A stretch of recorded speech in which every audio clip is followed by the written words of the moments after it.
प्रिय भक्तजनों, आज का यह प्रसंग केवल एक कथा नहीं है। यह मानव मन की परीक्षा, अहंकार का दर्पण और बृहस्पति देव की मौन चेतावनी है। आज बृहस्पतिवार के इस पावन अवसर पर आप जिस कथा का श्रवण करने जा रहे हैं, वह कथा सुनाई नहीं जाती। वह हृदय में उतरती है, विवेक को झकझोरती है और आत्मा से प्रश्न पूछती है। कहा जाता है कि जो भक्त इस कथा को केवल कानों से नहीं, बल्कि श्रद्धा और आत्मचिंतन से सुनता है, उस पर बृहस्पति देव की कृपा स्वयं मार्ग बनाकर उतरती है। क्योंकि गुरु केवल ज्ञान नहीं देते, वे भ्रम तोड़ते हैं। प्राचीन काल की बात है। भारतवर्ष की पावन भूमि पर एक ऐसा प्रतापी राजा राज्य करता था, जिसका नाम सुनते ही गरीबों के चेहरे खिल उठते थे। वह राजा दान को धर्म नहीं, धर्म को जीवन नहीं, बल्कि दान को ही जीवन का श्वास मानता था। हर सुबह ब्राह्मणों की सेवा, हर शाम भूखों को भोजन। राजा का वैभव उसके स्वर्ण में नहीं, उसके खुले हाथों और झुके मस्तक में था। परंतु हर दीपक के साथ एक छाया भी चलती है। राजा की रानी इस प्रकाश से चिढ़ती थी। न ईश्वर में आस्था, न दान में विश्वास। उसे लगता था दान देना मूर्खता है और धर्म केवल निर्धनों का सहारा। वह राजा को बार बार रोकती, यह धन हमारा है, इसे यूं लुटाना क्यों? पर राजा मुस्कुराकर कहता, जो बांटा नहीं वह मेरा है ही नहीं। एक दिन राजा शिकार हेतु वन को प्रस्थान कर गए। महल के विशाल कक्षों में सन्नाटा उतर आया। उसी सन्नाटे के बीच द्वार पर एक साधु आए। वस्त्र साधारण, नेत्र गंभीर और स्वर में करुणा। उन्होंने केवल इतना कहा, माता भिक्षा दे दो। पर रानी के हृदय में करुणा नहीं जागी। उसके भीतर वर्षों का दबा हुआ असंतोष फूट पड़ा। कठोर स्वर में उसने कहा, मैं दान पुण्य से तंग आ चुकी हूं। मेरा पति सब कुछ लुटा देता है। मेरी तो यही इच्छा है कि यह सारा वैभव नष्ट हो जाए। उस क्षण साधु ने उसे नहीं देखा, उन्होंने मानव अहंकार को देखा। गंभीर दृष्टि से बोले, माता, धन और संतान संसार का आधार है। दान से ही यश बढ़ता है और त्याग से ही पुण्य। पर जब मन बंद हो तो सत्य भी शोर लगता है। रानी का हृदय नहीं बदला। तब साधु ने न कोई क्रोध दिखाया, न कोई शाप दिया। बस शांत स्वर में कहा, यदि यही तुम्हारी इच्छा है तो बृहस्पतिवार के दिन घर को लीपकर पीली मिट्टी से सिर धोना, भट्टी चढ़ाकर वस्त्र धोना। ऐसा करने से तुम्हारा धन नष्ट हो जाएगा। इतना कहकर साधु अंतर्धान हो गए। रानी ने बिना सोचे समझे वैसा ही किया। पहला बृहस्पतिवार बीता। कुछ अजीब घटा, पर उसने ध्यान नहीं दिया। दूसरा बृहस्पतिवार बीता। भंडार हल्के होने लगे। तीसरा बृहस्पतिवार आया और जैसे भाग्य ने मुख मोड़ लिया। महल की समस्त संपत्ति नष्ट हो गई। अन्न का एक दाना भी शेष न रहा। जहां कभी स्वर्ण झलकता था, वहां अब भूख की गूंज थी। राजा, रानी, दासी सब भूख से व्याकुल हो उठे। राजा ने भारी मन से कहा, अब मैं यहां नहीं रह सकता। लोग मुझे जानते हैं, कोई छोटा कार्य नहीं देगा। मैं परदेश जाकर श्रम करूंगा। राजा के जाते ही महल सूना हो गया। रानी और दासी पर दुखों का पहाड़ टूट पड़ा। 7 दिन, 7 लंबी रातें।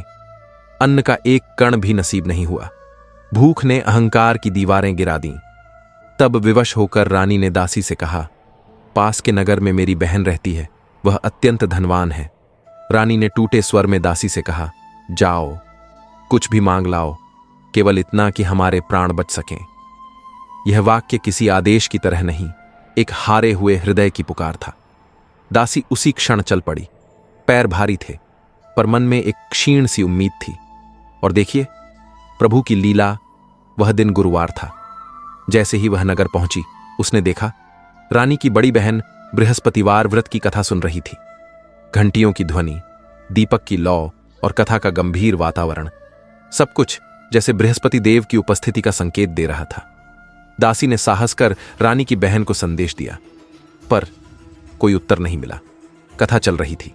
व्रत के नियम थे, ना उठना, ना बोलना। दासी खाली हाथ लौट आई। उसके मन में दुख की नदी बह रही थी और क्षण भर को क्रोध की चिंगारी भी सुलग उठी। क्या व्रत मनुष्य से बड़ा हो गया? पर वह कुछ न बोली। लौटकर उसने रानी को सब कुछ कह सुनाया। यह सुनते ही रानी का हृदय जैसे टुकड़ों में बिखर गया। उसने अपने भाग्य को कोसते हुए गहरी सांस ली। शायद मैं सचमुच सब कुछ खो चुकी हूं। उधर रानी की बहन के मन में एक टीस उठी। कथा तो समाप्त हो गई थी, पर मन अशांत था। उसने सोचा, मेरी बहन की दासी आई थी और मैं उससे कुछ न कह सकी। वह अवश्य दुखी हुई होगी। पूजन पूर्ण होते ही वह स्वयं अपनी बहन के घर पहुंची। बोली, हे बहन, मैं बृहस्पतिवार का व्रत कर रही थी। कथा के समय ना उठते हैं ना बोलते हैं, इसलिए कुछ कह न सकी। बताओ, दासी क्यों आई थी?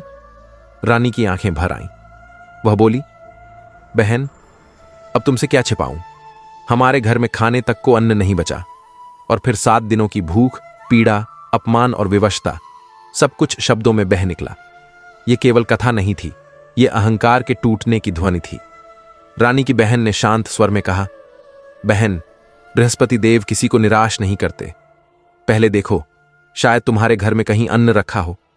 रानी को विश्वास नहीं हुआ, पर आग्रह करने पर उसने दासी को भीतर भेजा, और तभी घर के एक कोने में अन्न से भरा घड़ा दिखाई दिया।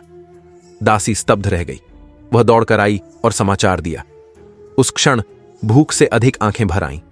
दासी बोली, हे रानी, जब हमें भोजन नहीं मिलता तब हम व्रत ही तो करते हैं, क्यों ना हम भी बृहस्पतिवार का व्रत करें? रानी का स्वर अब बदला हुआ था। वह बहन से बोली, मुझे व्रत की विधि बताओ। बहन ने कहा, बृहस्पतिवार को चने की दाल और मुनक्का से केले की जड़ में विष्णु भगवान का पूजन करो। दीपक जलाओ, कथा सुनो और पीला भोजन ग्रहण करो। इससे बृहस्पति देव प्रसन्न होते हैं। इतना कहकर वह लौट गई। 7 दिन बाद जब गुरुवार आया, रानी और दासी ने व्रत रखा। घुड़साल से चना और गुड़ लाकर केले की जड़ और विष्णु भगवान का पूजन किया। पर मन में चिंता थी, पीला भोजन कहां से आए? दोनों व्याकुल थीं, परंतु व्रत स्वीकार हो चुका था। अचानक बृहस्पति देव साधारण पुरुष के रूप में आए। 2 थालों में सुंदर पीला भोजन दिया और अदृश्य हो गए। भोजन पाकर रानी और दासी दोनों की आंखें भर आईं। इसके बाद वे हर गुरुवार व्रत और पूजन करने लगीं। धीरे धीरे धन और संपत्ति फिर लौट आई। पर मनुष्य का स्वभाव, वह फिर परीक्षा लेता है। कुछ समय बाद रानी में फिर आलस्य आने लगा। तब दासी बोली, हे रानी, पहले भी इसी आलस्य ने सब कुछ नष्ट कर दिया था। बड़ी कठिनाइयों के बाद यह धन मिला है। इसे शुभ कार्यों में लगाओ, दान करो, भूखों को भोजन कराओ। दासी की बात इस बार रानी के हृदय में उतर गई। उसने दान पुण्य आरंभ किया और शीघ्र ही पूरे नगर में उसका यश फैलने लगा। उधर जंगल में एक पेड़ के नीचे बैठा राजा अपनी बीती दशा को याद कर व्याकुल हो उठा। संयोग से वह दिन भी गुरुवार था। अचानक उस निर्जन वन में एक साधु प्रकट हुए। वन की नीरवता में उनका प्रकट होना ही एक संकेत था। वह साधु वेश में स्वयं बृहस्पति देव थे। लकड़हारे के समीप आकर गंभीर स्वर में बोले, हे लकड़हारे, इस सुनसान वन में तू इतना चिंतामग्न क्यों बैठा है? राजा ने कांपते हाथों से प्रणाम किया और बोला, महात्मा जी, आप तो सब जानते हैं, मैं क्या कहूं? इतना कहते ही उसकी आंखों से अश्रुधारा बह चली। साधु ने गंभीर स्वर में कहा, वत्स, तुम्हारी यह दशा अकारण नहीं है। तुम्हारी स्त्री ने बृहस्पतिवार के दिन बृहस्पति देव का निरादर किया था। गुरु का अपमान केवल देव का नहीं, विवेक का अपमान होता है। इसी कारण रुष्ट होकर बृहस्पति देव ने तुम्हें इस अवस्था में डाला है।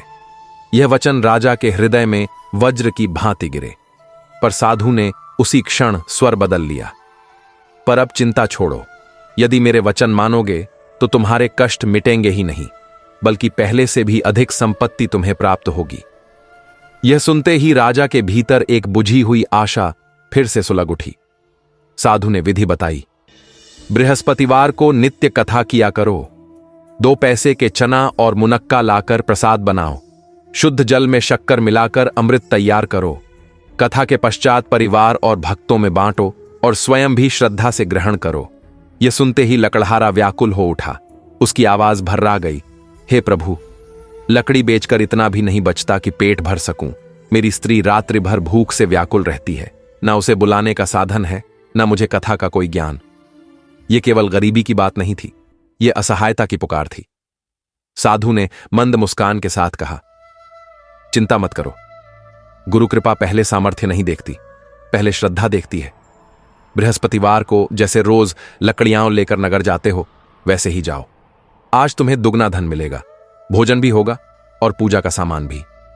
इतना कहकर साधु बोले, अब बृहस्पति देव की कथा सुनो। साधु ने कथा आरंभ की। प्राचीन काल में एक निर्धन ब्राह्मण रहता था। धन का अभाव था और उससे भी बड़ा दुख, उसके घर कोई संतान नहीं थी। उसकी स्त्री मलिन रहती, न स्नान करती न देव पूजन। ब्राह्मण बहुत समझाते रहे, धर्म से ही घर में प्रकाश आता है, पर कोई परिणाम नहीं निकला। कालांतर में ईश्वर की कृपा से उसके घर एक कन्या का जन्म हुआ। कन्या बड़ी हुई तो प्रातः स्नान कर विष्णु भगवान का स्मरण करती और बृहस्पतिवार का व्रत रखने लगी। विद्यालय जाते समय वह मुट्ठी भर जौ मार्ग में बिखेरती जाती और लौटते समय वही जौ स्वर्ण बन चुके होते। यह चमत्कार नहीं था, यह श्रद्धा का फल था। एक दिन वह कन्या सोने के जौ सूप में साफ कर रही थी। पिता ने देख लिया। वह बोले, हे बेटी, सोने के जौ के लिए सोने का सूप होना चाहिए। यह वचन आदेश नहीं था, एक सहज भाव था। अगले ही दिन बृहस्पतिवार था। कन्या ने व्रत रखकर बृहस्पति देव से प्रार्थना की, हे गुरुदेव, यदि मेरी भक्ति सच्ची है तो इसे स्वीकार करें। उसकी प्रार्थना स्वीकार हुई। लौटने पर उसे सोने का सूप प्राप्त हुआ, पर उसकी माता का स्वभाव अब भी नहीं बदला। धन आया पर विवेक नहीं। एक दिन वही कन्या सोने के सूप में जौ साफ कर रही थी कि संयोगवश नगर का राजकुमार उधर से निकला। उस दृश्य को देखकर राजकुमार क्षण भर के लिए ठिठक गया। उसकी आंखें केवल रूप नहीं देख रही थीं, वे संस्कार, साधना और पुण्य का तेज देख रही थीं। कन्या का सौम्य मुख, उसके हाथों की पवित्र गति और स्वर्ण के जौ, सबने मिलकर राजकुमार के हृदय को बंधन में बांध लिया। घर लौटते ही उसने अन्न जल त्याग दिया। न भोजन में रुचि, न शयन में शांति। राजा यह देख चिंतित हो उठे। वे मंत्री के साथ आए और बोले, हे पुत्र, तुझे किस बात का कष्ट है? राजकुमार ने नजर झुकाकर कहा, पिताश्री, मुझे कोई दुख नहीं है। क्षण भर रुककर बोला, मैं केवल उस कन्या से विवाह करना चाहता हूं जो सोने के सूप में जौ साफ कर रही थी। राजा विस्मय में पड़ गए। कुछ क्षण मौन के बाद बोले, यदि तेरे हृदय ने उसे स्वीकार कर लिया है तो राज्य भी उसे स्वीकार करेगा। ऐसी कन्या को खोज निकालो, मैं स्वयं तेरा विवाह कराऊंगा। राजकुमार ने उस कन्या के घर का पता बताया। मंत्री ब्राह्मण देवता के घर पहुंचे और समस्त वृत्तांत कह सुनाया। ब्राह्मण ने हर्षपूर्वक कहा, यह मेरे जीवन का सर्वश्रेष्ठ सौभाग्य है। और विधि विधान से विवाह संपन्न हुआ। पर लीला यहीं नहीं रुकी। जैसे ही कन्या विदा हुई, ब्राह्मण के घर फिर से दरिद्रता ने प्रवेश कर लिया। अन्न तक दुर्लभ हो गया, धन गया, पर संस्कार शेष थे। दुखी होकर एक दिन ब्राह्मण अपनी पुत्री के पास पहुंचे। पुत्री ने पिता की अवस्था देखी, आंखें भर आईं। माता का हाल पूछा। सब सुनकर उसने धन देकर पिता को विदा किया। कुछ समय सुख से बीता, पर फिर वही संकट लौट आया। ब्राह्मण पुनः पहुंचे।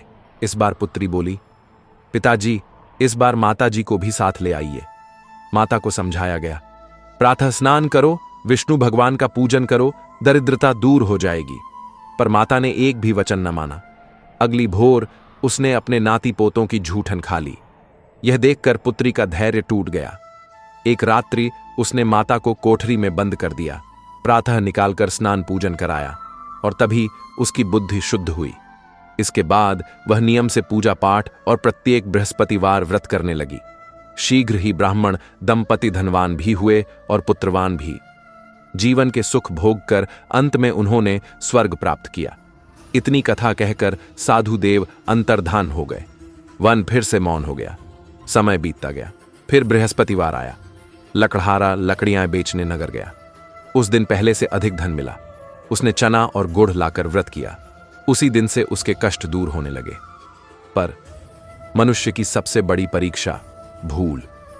अगले बृहस्पतिवार वह व्रत करना भूल गया। बृहस्पति देव रुष्ट हो गए। उसी दिन नगर के राजा ने विशाल यज्ञ कराया। घोषणा कर दी, कोई भी अपने घर में भोजन नहीं बनाएगा, सब मेरे यहां भोजन करेंगे। आज्ञा न मानने वाले को मृत्युदंड मिलेगा। नगर के सभी लोग पहुंचे। लकड़हारा देर से आया। राजा उसे अपने साथ महल ले गए। भोजन करते समय रानी की दृष्टि एक खूंटी पर पड़ी। उसका हार वहां नहीं था। संदेह ने जन्म लिया। उसी क्षण सिपाहियों को बुलाकर लकड़हारे को कारागार में डाल दिया गया। कारागार में वह व्याकुल होकर अपने कर्मों को कोसने लगा और उसी साधु का स्मरण करने लगा। तभी साधु रूप में बृहस्पति देव प्रकट हुए। बोले, मूर्ख, तूने कथा छोड़ दी, इसीलिए यह कष्ट आया। क्षण भर बाद स्वर कोमल हुआ, चिंता मत कर, बृहस्पतिवार को कारागार के द्वार पर 4 पैसे मिलेंगे, उन्हीं से पूजा करना। बृहस्पतिवार आया, 4 पैसे मिले। लकड़हारे ने कथा की। उसी रात बृहस्पति देव स्वप्न में राजा के सामने प्रकट हुए। बोले, जिसे कैद किया है वह निर्दोष है, वह राजा है, उसे छोड़ दो। रानी का हार उसी खूंटी पर लटका है, यदि नहीं छोड़ा तो तुम्हारा राज्य नष्ट हो जाएगा। राजा घबरा कर जागा, प्रातः हार को खूंटी पर देखा, तत्काल लकड़हारे को मुक्त किया, क्षमा मांगी, सुंदर वस्त्र और आभूषण देकर विदा किया। बृहस्पति देव की आज्ञा से लकड़हारा अपने नगर की ओर चल पड़ा और उसके जीवन की दिशा सदा के लिए बदल चुकी थी। जब राजा अपने नगर के निकट पहुंचा तो वह दृश्य देखकर स्तब्ध रह गया। नगर में पहले से कहीं अधिक बाग, तालाब, कुएं, धर्मशालाएं और मंदिर खड़े थे। उसने लोगों से पूछा, यह सब किसके बनवाए हुए हैं? नगरवासी बोले, यह सब रानी और दासी के हैं। यह सुनकर राजा के मन में आश्चर्य भी उठा और कहीं एक पुराना क्रोध भी।